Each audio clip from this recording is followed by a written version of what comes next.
Bonjour mes petits amis. Je suis Aïla, votre conteuse magique. Aujourd'hui, partons pour un voyage fascinant, avec Haruto et le voyage du téléphone. Haruto, un jeune garçon curieux vivant au Japon, aimait explorer les objets anciens. Un jour, il tomba sur un vieux téléphone à cadran dans le grenier de son grand-père.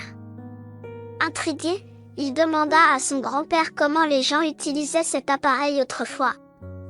Son grand-père expliqua que le tout premier téléphone fut inventé par Alexander Graham Bell en 1876. Haruto écouta attentivement, imaginant ce moment où la voix d'une personne pouvait pour la première fois voyager à travers les fils pour être entendue à distance. Haruto fut émerveillé par cette invention qui avait changé la manière de communiquer. Ensuite, son grand-père lui raconta comment les téléphones avaient évolué avec le temps. Il lui montra des images de différents modèles.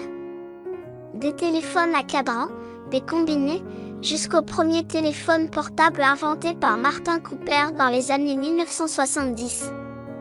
Ce téléphone était grand et lourd, bien différent de ceux que l'on connaît aujourd'hui. Haruto apprit que les téléphones avaient continué à se transformer pour devenir de plus en plus petits et pratiques.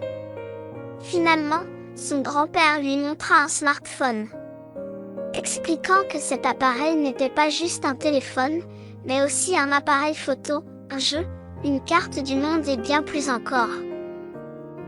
Haruto fut fasciné d'apprendre que chaque téléphone, de l'invention de Graham Bell au smartphone moderne, avait une histoire et un inventeur passionné qui avait travaillé pour améliorer la communication.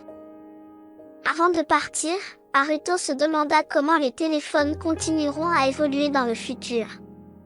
Peut-être que dans quelques années, les téléphones nous permettront de nous voir comme des hologrammes.